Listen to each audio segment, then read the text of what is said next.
जमुई में जिसका एग्जाम था उन्होंने बोला है। उसके बाद बीएस कॉलेज दानापुर अपना पटना में लेट एंट्री देते हैं 4 लड़की को 12:32 में। 11 बजे के बाद एंट्री बंद है, 12:32 में आप लेट एंट्री देते हैं और 12:28 तक आपने क्वेश्चन नहीं दिया। अब ये सवाल है किस रूम में नहीं किस रूम में ऐसा हुआ है, आप जांच करें। उसके बाद इस्लामिया स्कूल कटिहार है, यहाँ पे late distribution of question paper हुआ है और एक्स्ट्रा टाइम नहीं दिए। सेंटर कोड KIS 2033 किशनगंज का है।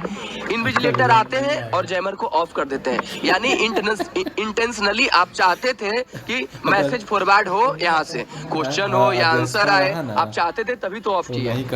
उसके बाद फिर AN कॉलेज यहाँ पे है, AN कॉलेज में बायोमेट्रिक्स नहीं हुआ है, ये आपकी जिम्मेदारी है, कहाँ नहीं हुआ है आप चेक करें, CCTV आपके पास है।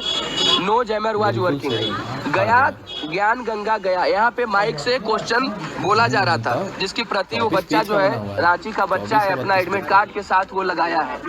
मैं आपको दिखाता हूँ, ये बच्चा है जो अपना एडमिट कार्ड नंबर हर चीज लिख करके और ये आयोग को ईमेल करता है। उधर से कोई जवाब नहीं आती है कि महोदय हमारे सेंटर पे माइक से आंसर सुनाया गया। ये मैं बताता हूँ क्या क्या आंसर सुनाया गया। मलिक कपूर जो कि आंसर था कि नहीं, मलिक कपूर आंसर था। उसके बाद 916 23.3 और 16 अगस्त 1946 ये अनाउंस किया गया। अब क्या प्रूफ चाहिए आपको, आप चेक करो कि क्या सही हुआ है। वहाँ पे आप DM से पता करें, सेंटर सुपरिटेंडेंट से पता करें, CCTV से करें। नींद हाई स्कूल ईस्ट चंपारण में है, यहाँ पे 2 लड़की को 11:15 में मिलती है एंट्री, नहीं मिलना चाहिए 11 के बाद। उसके बाद ANR पब्लिक स्कूल जहानाबाद है, 12:30 में आप एंट्री देते हैं कुछ स्टूडेंट को। सच्चिदानंद सिन्हा कॉलेज औरंगाबाद है, क्वेश्चन 30 मिनट लेट यहाँ पे है, ठीक है, ये है। उसके बाद मिलेट RMG कॉलेज है बेगूसराय, 11:30 में कुछ ऑफिशियल यहाँ पे आते हैं, जैमर को ऑफ कर देते हैं, 11:30 में जैमर को ऑफ करते हैं। उसके बाद मिलेट कॉलेज दरभंगा है, 10 स्टूडेंट जो है गैलरी में बैठ के एग्जाम दे रहे थे, रूम में नहीं, गैलरी में एग्जाम बैठ करके दे रहे थे और उस समय क्योस पैदा हुआ, हल्ला हुआ। जिला स्कूल मोतिहारी टीचर जो है स्मार्ट वॉच पहन रहे थे और मोबाइल फोन भी वहाँ पे चोरी करा रहे थे। स्मार्ट वॉच से 2 बच्चों को चोरी करा रहे थे, जबकि टीचर और इन्विजिलेटर को भी नहीं जाना है पहन करके smart watch. TPS college Vivekananda international school Aurangabad, no proper invigilation नहीं हुआ, चिक चाक सही ढंग से पेपर। उसके बाद क्योस हो गया, 1 बजे के आसपास हल्ला हुआ वहाँ पे, ठीक है। उसके TPS कॉलेज पटना में 1 स्टूडेंट जो है 1 बजे एंट्री मारता है, ऐसा क्यों उस स्टूडेंट को एंट्री लेने दिया। कोसी कॉलेज खगड़िया, अब boy entered examination hall wearing smart watch, ये हुआ। उसके बाद परम ज्ञान निकेतन गया में बायोमेट्रिक्स यहाँ पे डन आफ्टर एग्जाम हुआ है, पहले एग्जाम में, एग्जाम के पहले नहीं, और बच्चे चिल्लाते रहे, इसका कोई ग्रीवांस नहीं। गंगा सिंह कॉलेज सारण है, CCTV जो है 11:55 में इंस्टॉल हो रहा था, CCTV वाज इंस्टॉलिंग, जबकि जब हाई कोर्ट पूछा कि आप रीओपन फॉर्म क्यों नहीं कर सकते, इन्होंने कहा 10 दिन पहले हम लोग प्रोसीड कर दिए, तो फिर CCTV की क्या पड़ी थी भाई, उस दिन आप कर रहे थे। +2 हाई स्कूल रसलपुर गया, होलोग्राम एडमिट कार्ड पे नहीं चिपका। SOP कहता है कि होलोग्राम चिपकाएंगे ताकि बच्चे इंटरव्यू देने के लिए जब आएंगे तो पता चलेगा जेन्युइन कैंडिडेट है। आप चेक करें किस रूम में हुआ। BDM public school Patna, question paper was given 10 minute late और एक्स्ट्रा टाइम नहीं। Senior secondary school Rohtas, some student sitting and giving exam in office में कुछ बच्चे पेपर दे रहे थे, आप चेक करो क्या हुआ है। Jhunjhunwala Adarsh Balika high school Bhagalpur, student giving exam in group, no interference from invigilator को रोकना चाहिए अगर बात भी कर रहा है तो। रामेश्वर सिंह महाविद्यालय मेरा सेंटर, वहाँ पे 3 बार लाइट कटा है, लाइट जैसे ही कटेगा जैमर ऑफ होगा, मैसेज जाने के लिए 2 से 3 सेकंड काफी है, और लास्ट टाइम जो कटा है 4 से 5 मिनट से ऊपर लाइट कटा है, यानी आप जानबूझ के काट रहे थे। अगर कट भी रहा था तो आपके पास बैकअप क्यों नहीं था। 1200-1800 रुपया फॉर्म का आप ले रहे हैं और आपके पास एक बैकअप नहीं है। संत जोसेफ नवादा, क्वेश्चन कम विदाउट, मतलब पूरा का पूरा सील नहीं था।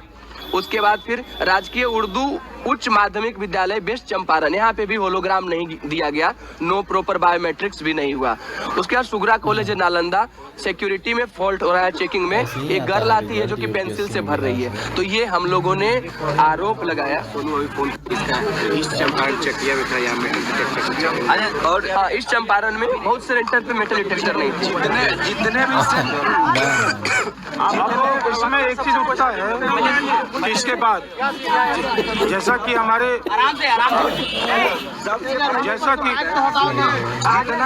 कि हमारे मित्र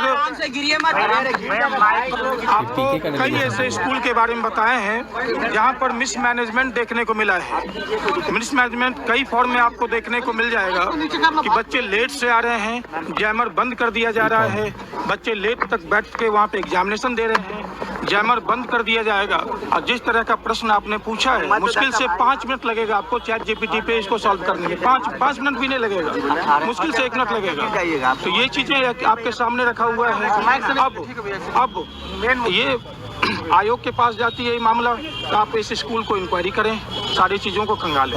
लेकिन इतने सब कुछ के बाद यदि आयोग 4 जनवरी को फिर से एग्जामिनेशन ले रही है 12,000 बच्चों का, जहां 18,000 बच्चों का एग्जाम होना था, तो आप सोच लीजिए कि कितने प्रकार की नाइंसाफी होने वाली है। मैं एक एक चीज़ आपको गिनाता हूँ किस प्रकार से प्रैक्टिकली एप्लीकेबल नहीं होगा। सबसे पहले नॉर्मलाइजेशन को लेकर के एक डिलेमा बना हुआ था, और ये डिलेमा आप सभी जानते हैं कि डिलेमा कितने प्रकार के कॉन्फ्लिक्ट को क्रिएट किया, कितने बच्चे को इससे डंडे लगे, लाठियां लगे, चोट लगे, घायल हुए, पैर टूटे, हाथ टूटे, सर फूटा। ये सभी आप सब पब्लिक डोमेन में जानते हैं। उसके बाद बिल्कुल बताते हैं। अभी आज हम लोग रणनीति के लिए नहीं मिल रहे हैं, आज हम लोग इसलिए आए हैं क्योंकि आज हम सभी विद्यार्थियों पर बार बार ये आरोप लगाया जाता है कि आपके पास कुछ नहीं है, आप लोग ऐसे ही हैं, नॉन सीरियस हैं। आज हम लोग वो सबूत, वो बात, वो तथ्य आपके सामने रखने आए हैं। हम लोग छात्र हैं, हमारी कोई रणनीति नहीं होती है, हम लोग छात्र हैं, अपने जीवन को बनाने के लिए बस स्ट्रेटजी बनाते हैं। पहले अब इतने चीज होने के बाद फिर भी आप एग्जामिनेशन लेते हैं, तो क्या महोदय फिर से आप नॉर्मलाइजेशन को वापस नहीं ला रहे हैं? जिस नॉर्मलाइजेशन को नोटिस निकाल करके कैंसिल किया गया था, क्या वापस नहीं ला रहे हैं? लेकिन इसके बाद जब ये फिर से पब्लिक डोमेन में क्वेश्चन जाने लगा, आपने एक नया शब्द फिर से उछाला है, स्केलिंग का एक नया शब्द है केवल, जिससे अन्य different type of conflicts create होने वाला है। जैसे मैं आप सबों से एक प्रश्न पूछूं कि भारत की राष्ट्रपति कौन है, आप आसानी से देख लेंगे, 4 ऑप्शन में आता होगा, आंसर दे देंगे आप।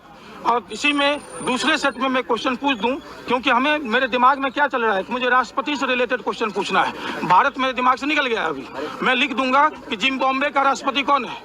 अब आपके लिए क्या समस्या होगी, आप ही मुझे बता दीजिए। जितने प्रेस कॉन्फ्रेंस में आए हुए हैं, भारत की राष्ट्रपति कौन है, इतना आसान है आपके लिए।